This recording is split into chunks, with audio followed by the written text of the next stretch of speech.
Have has અને હેડમાં confusion રહેતું હોય અને એક્ઝામમાં માત્ર અવડા કમતા કોન્સેપ્ટના હિસાબે છે તમે લખવો એમાં મિસ્ટેક પડે અને માર્ક્સ કટ થાય. આજનું સેશન તમારા માટે છે. આજના કાર્યક્રમ પછી જરૂર નહીં પડે હેવ હેઝ અને હેડના ક્યાંયથી પણ અલગ કોન્સેપ્ટ શીખવાના. એક સેશનમાં કમ્પ્લીટ હેવ હેઝ અને હેડ. જય હિન્દ માય ડિયર વિદ્યાર્થીઓ. હેવ હેઝ અને હેડને સમજવા માટે બે વસ્તુ સમજવી પડશે. આજનો સેશન કાફી છે આ વસ્તુ સમજવા માટે. ધ્યાન આપો. પહેલી વાત તો કે ભાઈ આજે હેવ હેઝ અને હેડ છે એનો ઉપયોગ મુખ્ય ક્રિયાપદ તરીકે કઈ રીતે થાય એ સમજી લો. અને પછી તમે જે ટેન્સમાં હેવ હેઝ અને હેડ ભણતા હોવો છો એ પછી સમજીએ. આ હેવ હેઝ અને હેડ એઝ અ ટેન્સમાં કઈ રીતે યુઝ થાય એ આપણે અહીંયા સમજશું. પહેલા સમજી નાખીએ મુખ્ય ક્રિયાપદ તરીકે. મારે એમ કેવું હોય ને કે મારી પાસે પેન છે, ઓકે, તો આનું ઇંગ્લિશ શું થાય તમે વિચારો. મારે એમ કેવું હોય કે રોહિત પાસે પૈસા હતા, આનું ઇંગ્લિશ શું થાય? પૈસા મતલબ કે મની, કરન્સી, હે ને? આનું ઇંગ્લિશ શું થાય એ પણ વિચારો. કે જેઠાલાલ ને માથું દુખે છે, મતલબ જેઠાલાલને માથાનો દુખાવો છે. જેઠાલાલને માથાનો દુખાવો છે. જેઠાલાલને માથાનો દુખાવો છે. એક સેન્ટેન્સ આવું લખું અહીંયા કે દયા પાસે દાંડિયા છે. અને એક સેન્ટેન્સ આવું લખું તેઓ પાસે પેન્સિલ નથી. ચલો આ જે 5 વાક્ય લખ્યાનું ઇંગ્લિશ તમને જો આવડતું હોય તો વેલ ગુડ, સરસ, શાબાશ, બરાબર. પણ ના આવડતું હોય ધ્યાન આપજો. બધા વાક્યનું ઇંગ્લિશ તમે કરી શકશો. માત્ર એક જ વસ્તુ સમજો કે આ હેવ અને હેઝ અને હેડ છે એ ધરાવવું કંઈક એવો મિનિંગ દેખાડે. મતલબ કે કોકની પાસે કંઈક હોવું. આ હેવ હેઝ અને હેડ શું કે કોકની પાસે કંઈક હોવું અથવા તો ધરાવવું આવું દેખાડે. આપેલા વાક્યમાં પેલું વાક્ય છે મારી પાસે પેન છે. મારી પાસે પેન છે તો આઈ હેવ અ પેન. મારી પાસે પેન છે તો I have a pen. Rohit પાસે પૈસા હતા તો રોહિત હેડ મની. રોહિત પાસે પૈસા હતા તો રોહિત હેડ મની. જેઠાલાલને માથાનો દુખાવો છે તો જેઠાલાલ હેઝ હેડેક. માથાના દુખાવાને હેડેક કહેવાય. Okay, Jethalal has headache. આ જેઠાલાલ લખ્યું છે, જેઠાલાલ. દયા પાસે દાંડિયા છે તો દયા હેઝ દાંડિયા. દયા હેઝ દાંડિયા. હું તમને સમજાવું આ દરેક સેન્ટેન્સમાં ગમે ના હેવ હેઝ ને હેડ નથી મૂકતો, સમજાવું. તેઓ પાસે પેન્સિલ નથી તો તેઓને ધે કહેવાય. તેઓ પાસે પેન્સિલ નથી તો they have not a pencil. They have not a pencil કે તેઓ પાસે પેન્સિલ નથી. આ પાંચેય વાક્યમાં મેં જ્યાં જ્યાં હેવ લખેલું છે અથવા તો હેઝ લખેલું છે ને દોસ્ત, એ બધા વાક્યની અંદર તમે ચેક કરો વર્તમાન કાળ હશે. મારી પાસે પેન છે એટલે વર્તમાન કાળ, એટલે હેવ હેઝ માંથી કઈક આવ્યું. રોહિત પાસે પૈસા હતા તો જો અહીંયા વર્તમાન નથી, હતા, ભૂતકાળની વાતું છે એટલે અહીંયા હેડ આવ્યું, કેમ કે ભૂતકાળમાં હેડ આવે. જેઠાલાલને માથાનો દુખાવો છે તો હેવ હેઝ આવ્યું. છે તો હેવ હેઝ આવ્યું. નથી તોય હેવ હેઝ આવ્યું.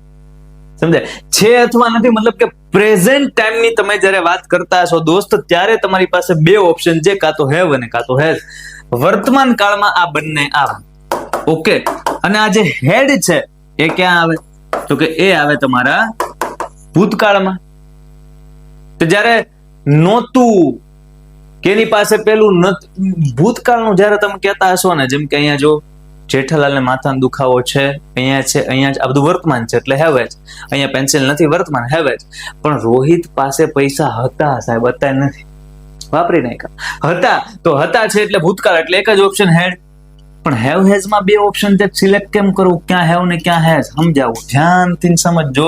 જ્યારે તમને વાક્યની અંદર આઈ, વી, યુ, ધે આપેલું હોય, આઈ, વી, યુ, ધે અથવા કોઈ બહુવચનનું નામ આપેલું હોય ત્યારે તમારે વાપરવાનું છે હેવ. ત્યારે તમારે વાપરવાનું છે હેવ. સમજાય? આઈ, વી, યુ, ધે અને બહુવચનનું નામ તો યુઝ કરવાનું છે હેવ. મતલબ I have, we have, you have, they have, students have, આ બધા બહુવચન છે અને આઈ, વી, યુ, ધે સાથે હેવ.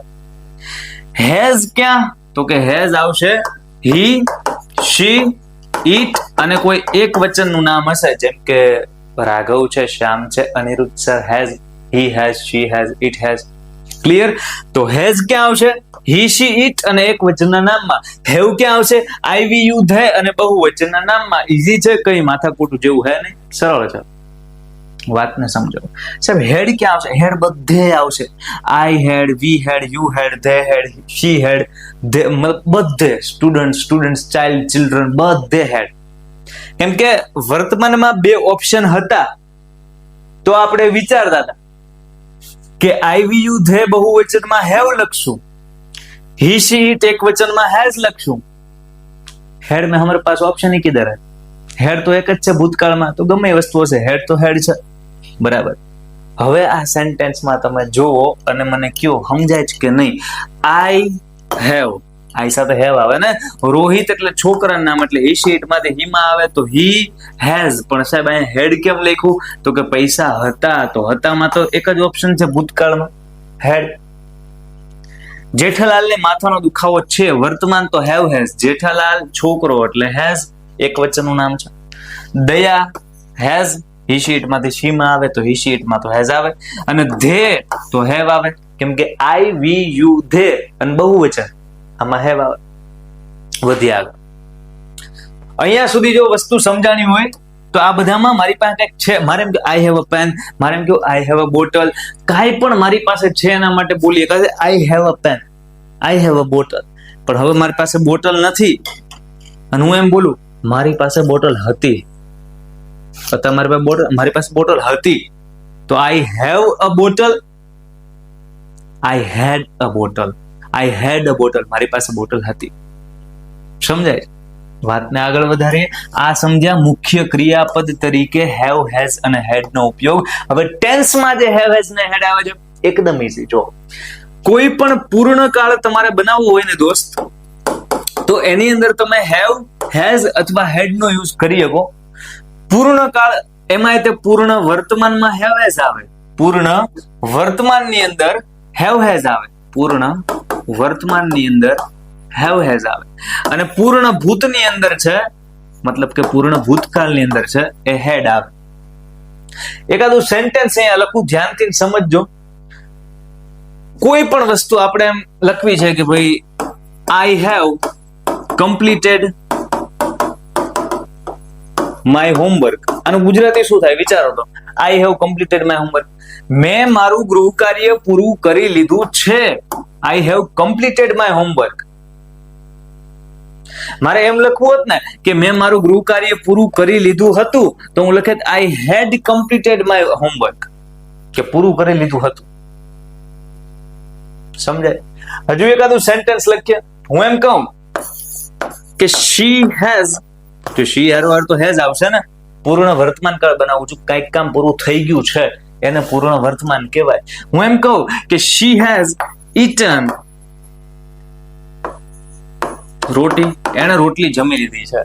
રોટી ઇંગ્લિશમાં રોટી જ કહેવાય, ચપાટી બપાટી નો ચપાટી. આમ તો ઘણા લોકો રોટલીને ટોરટીલા કહેતા હોય. શું કહેતા હોય છે? ટોરટીલા. પણ પાજી ટોરટીલા એટલે હકીકતમાં એક પ્રકારની બ્રેડ થાય, એક પ્રકારની બ્રેડ. એટલે અમુક વસ્તુ જે જમવાની છે ને એના નામ ચેન્જ ના કરવા જોઈએ. ભજીયા છે તો ભજીયાને અંગ્રેજી કાંઈ ન કરાય. સમજો?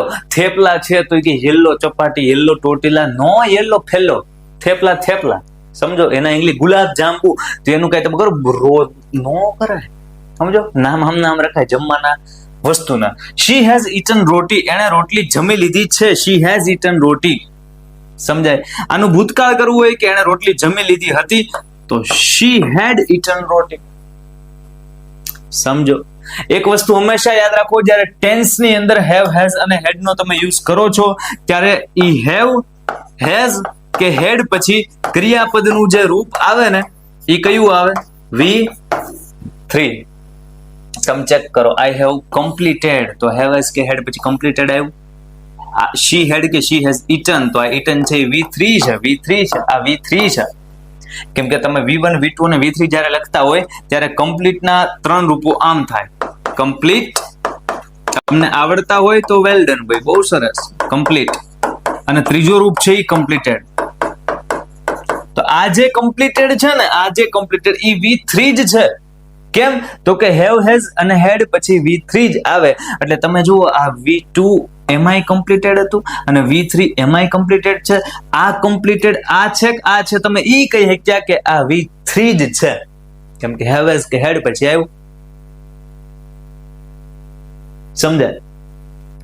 આ ઈટન છે V3 છે, કોનું છે તો કે ઈટ નું, મતલબ કે ઈટ, એટ અને ઈટન. તો આ ઈટન છે V3 આવ્યું હેવ હેઝ કે હેડ પછી.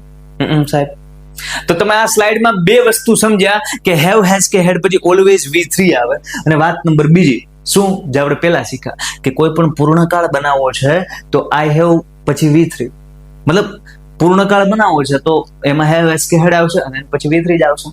એના સેન્ટેન્સ આ રીતના બને.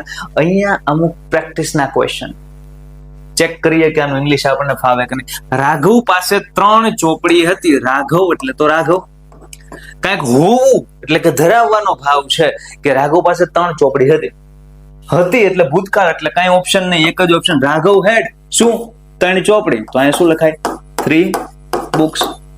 જો અમે આ સેન્ટેન્સ લખ્યું હોય અને એકવાર બોલું છું એ દરમિયાન સમજાઈ ગયું છે, બહુ સારી વાત કહેવાય, બિલીવ મી. સમજાય? બીજું વાક્ય, મેં સફરજન ખાઈ લીધું છે. જો કામ કંઈક પતી ગયું છે, મતલબ પૂર્ણકાળ છે. હા સાહેબ, પૂર્ણકાળમાં છે મતલબ કે ખાઈ લીધું છે એટલે વર્તમાન.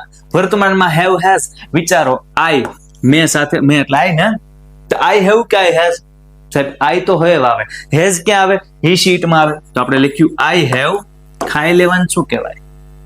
સાહેબ ખાઈ લેવાનું એટલે ખાવું એટલે ઈટ કહેવાય. હે, તો હવે આપણે તો V3 લખવાનું. સાહેબ એમ કેમ? એલા હજી હમણાં કીધું હેવ હેઝ કે હેડ કાઈ ગયું, એની પછી જે ક્રિયાપદ આવી કયું હોય? કાઈ V3. રેડી? સો ખાઈ લીધું છે ઈટ એટ અને ઈટન. તો આઈ હેવ ઈટન સફરજન એટલે an apple. I have eaten an સફરજન. આપણે કામ પૂરું કરી લીધું છે. પૂર્ણકાળ આવ્યો. પૂર્ણકાળમાં વર્તમાન કાળ છે, પૂર્ણ વર્તમાન છે, તો આપણે એટલે વી. હા ને? તો વી પછી હેવ કે હેઝ? We have. યાદ આવે? આઈ વી યુ ધે હેવ. તો આપણે લખશું વી હેવ. કામ પૂરું કરવાનું શું કહેવાય? સાહેબ પૂરું કરવાનું હંકેલો કરો એમને અંગ્રેજીમાં શું કહેવાય? કમ્પ્લીટ કહેવાય અથવા ફિનિશ્ડ કહેવાય? હું કમ્પ્લીટ લખું તો વી હેવ કમ્પ્લીટ કે કમ્પ્લીટેડ? V1 V2 V3 તો કે હેવ હેઝ પછી V3 આવે. તો વી હેવ કમ્પ્લીટેડ શું? તો કે કામ એટલે work. We have completed the કામ. પૈતું કામ પૈતું. નેક્સ્ટ વાક્ય, તેઓએ ગયા મહિને તેમનું ખેતર ખેડી લીધું. સાહેબ અઘરું લાવ્યા. અઘરું નહીં, સાંભળો સાંભળો. તમને ખેતરનો મતલબ ખબર છે? સાહેબ હા. શું? કાં તો તમે ખેતરને ફાર્મ કહી દો અને કાં તો ખેતરને તમે ફિલ્ડ કહી દો. ઓકે, ફાર્મ એટલે ખેતર અને ફિલ્ડ એટલે ખેતર. ખેતર ખેડવાને શું કહેવાય? ખેતર ખેડવાને કહેવાય પ્લાવ. જ્યાં સુધી આપણને અમુક અમુક શબ્દોના ઇંગ્લિશ નો આવડતા હોય ત્યાં સુધી અંગ્રેજી આપણને ડાયનોસોર લાગે. પણ જેવું આપણને ખબર પડે કે રમવું એટલે પ્લે કહેવાય તો આઈ કેન પ્લે સાહેબ. હા, જેવી ખબર પડી ખેડવાને પ્લાવ કહેવાય, હવે જો સેન્ટેન્સ બનાવો એ ડાયનોસર છે ને હવે બિલાડી બચ્ચું લાગે. સમજો? ચલો દહાડીએ. તેઓએ ગયા મહિને તેમનું ખેતર ખેડી લીધું હતું. તેઓને શું કહેવાય? તેઓને કાંઈ ન કહેવાય. કેમ? તો કે એ લોકો ખેડૂત છે. ભાળ ખેડૂતને કાંઈ કીધું હે? બરાબર. તેઓએ ગયા મહિને તેમનું ખેતર ખેડી લીધું હતું. તો ધે હેવ કે હેઝ કે હેડ? હતું. ભૂતકાળ. નો ઓપ્શન. હેડ. ભૂતકાળમાં એક જ આવે ને, ધે હેડ. ખેતર ખેડવાનું શું કહેવાય? પ્લાવ કહેવાય. તો ધે હેડ પ્લાવ. પણ આપણે અહીંયા પ્લાવ નહીં લખીએ, પ્લાઉડ લખશું. અને પ્લગ નો વાંચતા, પ્લાવ વચાય. પ્લાવ પુલાવ આવે ને, પુલાવ જમવાના હે ને, આ પુલાવ નથી પણ પ્લાવ છે. શું છે? પ્લાવ. બોલો જો એકવાર. હા બરાબર. આપણે લખ્યું ધે હેડ પ્લાઉડ. શું? એમનું ખેતર. Their farm, their field. જે લખવું એ લખો. Answer complete. They had ploughed their field. ક્યારે? ગયા મહિને. આ લખવાનું ને, ગયા મહિને મતલબ લાસ્ટ મંથ. તો તમે જો જબ્બર સેન્ટેન્સ આવે એને ઈઝી રીતના સોલ્વ કરી શકો, પણ એકવાર મગજમાં ફિટ થવો જોઈએ હું કોન્સેપ્ટ. રેડી? હવે પ્રેક્ટિસ કરીએ અને આ પ્રેક્ટિસના આધારે આપણને ખબર પડશે કે આપણે જે લર્નિંગ્સ લીધેલી છે શું એનો યુઝ એક્ઝામમાં કરી શકશું. શું અમને ડર લાગતો હતો, જે કન્ફ્યુઝન થતું હતું હેવ એઝ હવે નીકળી ગયું છે કે નહીં? ચેક કરો એક્ઝામના question. I blank a red pencil in my box. તો આઈ હેવ, કેમ કે આમાં કઈ ભૂતકાળનો શબ્દ દેખાડ્યો નથી. Last week, last month, last year, yesterday, કઈ ભૂતકાળ છે નહીં. તો હેવ એઝ આવે તો આઈ હેવ આવે, આઈ હેવ આવે ને. શી લોંગ હેર એન્ડ 3 ઓપ્શન જેવા બધા સોલ્વ કરવા માટે 3 ઓપ્શન છે. હેવ, હેઝ અને હેડ નથી આવતું. આવ્યું હેડ. જો she blank long hair and blue eyes, એને લાંબા વાળ અને બ્લુ આઈઝ છે. તો ભૂતકાળ કઈ લાગે ના, બે જ ઓપ્શન હેવ ને હેઝ. શી હેવ કે has? She has. They blank finish their homework already, એમણે ઓલરેડી એમનું લેશન કરી જ નાખ્યું છે. તો હેવ એઝ માંથી ધે હેવ. આમાં કઈ ભૂતકાળ નથી દેખાતો ને તમને? ભૂતકાળ નથી સાહેબ કે ફિનિશ્ડ માં ભૂતકાળ દેખાય. એલાય ભાઈ, એ તો હેવ હેઝ કે હેડ ગમી આવે, એની પછી V3 જ આવે, એની પછી V3 જ આવે. તો આપણે ક્યારે નહીં તો શીખતા હતા સમજો. હા, તમે નવું ન કરતા. એ કે સાહેબ અહીંયા ઈડી છે એટલે જો હેડ આવ્યો, તો ભાઈ અહીંયા ઈડી છે જો અહીંયા હેવ આવ્યો. સમજો ને, V1 V2 ને V3 હેવ હેઝ વાળું વાક્ય હશે, અહીં રહ્યું હેવ હેઝ વાળું વાક્ય હશે કે હેડ વાળું વાક્ય હશે, તો એની પછી આવશે તો V3 જ તે. એટલે ક્રિયાપદ જોઈને આમાં તમને ખબર ન પડે કે તમારે હું મૂકવું. અહીંયા યસ્ટરડે છે તો એ જોઈને ખબર પડે કે ભૂતકાળ છે ને ભૂતકાળમાં હેડ જ આવે, એટલે અહીંયા આવે વી હેડ. સમજાય? આ યસ્ટરડે જેવો શબ્દ આપવો પડે. He blank a big house near the lake. ઘર એને છે એ તળાવની પાસે એક નવું ઘર છે. તો હી હેવ, હેઝ કે હેડ? He has. ભૂતકાળ છે કઈ નહીં, વર્તમાનમાં have has, he has. My friends બહુવચન છે, ધ્યાન દીजिएगा. માય ફ્રેન્ડ્સ મારા મિત્રો બહુવચન છે. આગળ વાક્ય વાંચો. મેની ટોયઝ એટ હોમ, કઈ ભૂતકાળ દેખાય? તો have has. My friends have, કેમ કે બહુવચન. Riya blank called last week, એટલે ભૂતકાળ દેખાય સાહેબ. આ ભૂતકાળ દેખાય શું આવે? મંજુલિકા. એમ નહીં, ભૂતકાળ દેખાય તો હેવ હેઝ અને હેડ માંથી આવે had. You blank done good job, કાંઈ ભૂતકાળ છે નહીં સાહેબ, તો have has. You have has. The dog blank a collar with a bell. કૂતરાને છે એ બેલ વાળો કોલર બાંધેલો છે, બેલ વાળો કોલર છે.